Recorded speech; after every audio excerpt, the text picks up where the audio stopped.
네, 뉴스 따라잡기 시간입니다. 오늘 전해드릴 소식 방송 전에 준비하면서 영아6이라는 단어를 검색을 해봤는데요. 정말 며칠 간격으로 갓난아이가 버려졌다는 뉴스를 찾아볼 수가 있었습니다. 네, 언론을 통해서 드러나지 않은 경우도 많이 있겠죠.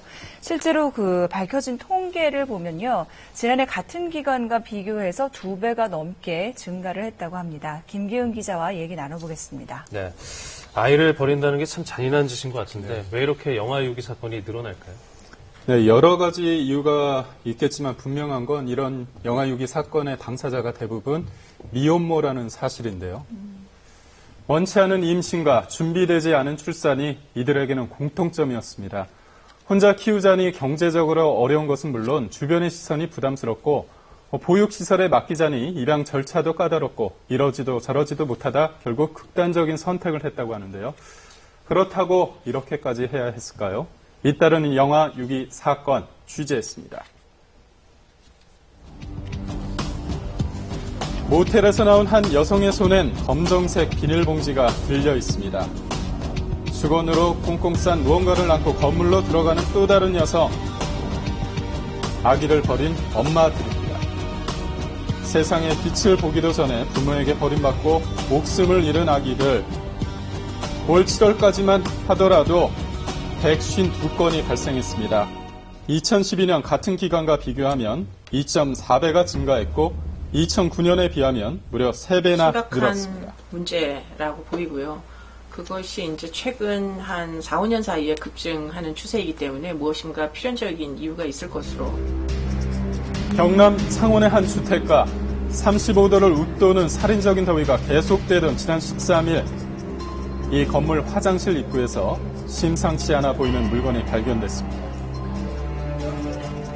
이 문을 열려야지만 우리가 이제 화장실을 갈 수가 있는. 완전 놀랐죠. 포대기에 쌓여있던 건 놀랍게도 갓난아기. 그런데 처음엔 작은 움직임조차 없었습니다. 수건으로 발 나와 있는 부분 좀 싸주려고 하니까 움직이더라고요. 그래서 살았다 생각하고.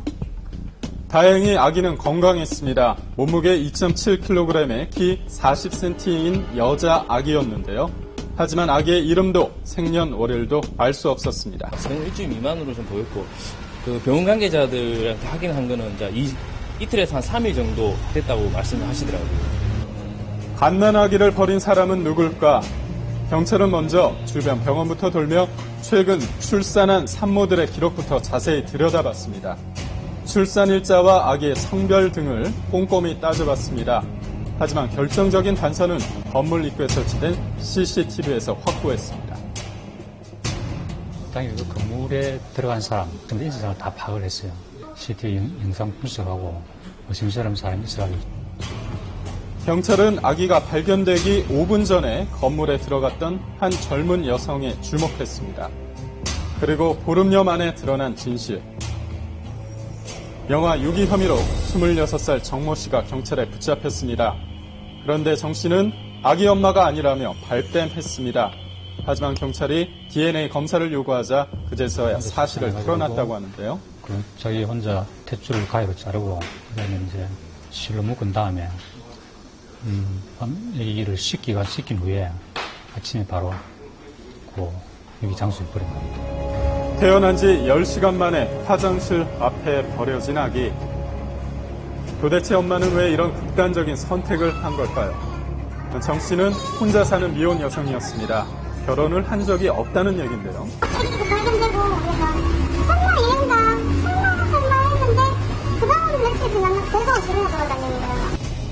이웃 주민들은 어느 날부터 정 씨의 배가 불러왔지만 이게 임신인 줄은 몰랐다고 합니다. 진행했는지 물어보지만은 저는 끝까지 아니라고 계속 집어와 다니는데. 정 씨는 일을 하다 만난 한 남성과 잠자리를 갖게 됐고 결국 출산까지 하게 됐는데요. 그런데 혼자 아기를 키우는 게 엄두가 나지 않아 아기를 버리기로 결심했다고 합니다. 자기보다는 다른 사람이 데려가면 더 잘 키워졌나 이런 생각에서 왜 화장실에 버렸을까요? 미혼모가 임신했던 그런 사실이 부끄러워서 도저히 그런 용기가 없었다고 합니다. 아기는 보육시설에 보내져 보호를 받고 있습니다. 그런가 하면 경기도 용인에선 다 태어난 아기가 숨진 채 열흘간 방치됐다 발견되기도 했습니다. 편지를 싸가지고 같이 여행용 가방 조그만 거 있더라고요. 거기다 담아가지고 베란다에 보관하고 있더라고요. 누가 아기에게 이런 끔찍한 일을 저지른 걸까요? 이번에도 엄마였습니다. 22살의 아기 엄마 이모 씨는 범행 9일 만에 경찰에 자수를 했습니다. 엄마가 어떻게 좀 출산을 하게 된 거예요? 자기 집에서요. 목욕탕, 욕실에서. 바로 세식장에 나와가지고 낳자마자 이 씨는 지난해 친구 소개로 만난 한 남성과 술자리를 갖게 됐고 덜컥 임신을 하게 됐습니다. 임신 사실을 안 남성은 이 씨의 연락을 슬슬 피하기 시작했고 이 씨는 혼자서 출산까지 하게 된 건데요. 어머니도 안 계시고 아버지도 지방노동자 하시고 안 계시고 또 여자분 직업도 없고 여러 가지 복합적이죠. 즉흥적인 만남에 하나뿐인 생명이 희생되고 말았습니다. 범행을 스스로 털어놓는 것으로 마음의 짐을 덜어보려 했던 엄마 이 씨. 몸도 마음도 많이 쇠약해진 상태에서 경찰서를 찾아왔다고 하는데요. 자취할 당시에 병원에 갔더니 37kg밖에 안 나갔어요. 병원 치료 받고요. 어쨌든 영아세대죄이기 때문에 사전 구속영장을 신청할 예정입니다. 원치 않는 임신과 출산에 버려지는 아이들이 늘고 있습니다. 최소한 생명이라도 보호하기 위해 만들어진 베이비박스.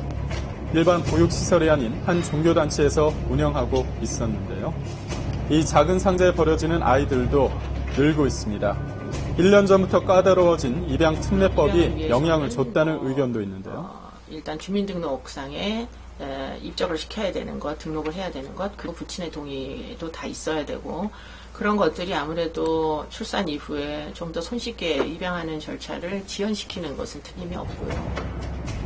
지난해 혼외 관계에서 태어난 아기는 10,000명이 넘습니다. 신생아 100명 가운데 2명 이상이 혼외 출생인 셈인데요. 그런 만큼 미혼모에 대한 사회적 편견을 버리고 이들에 대한 적극적인 보호와 지원이 소중한 생명을 지켜낼 수 있다는 지적입니다.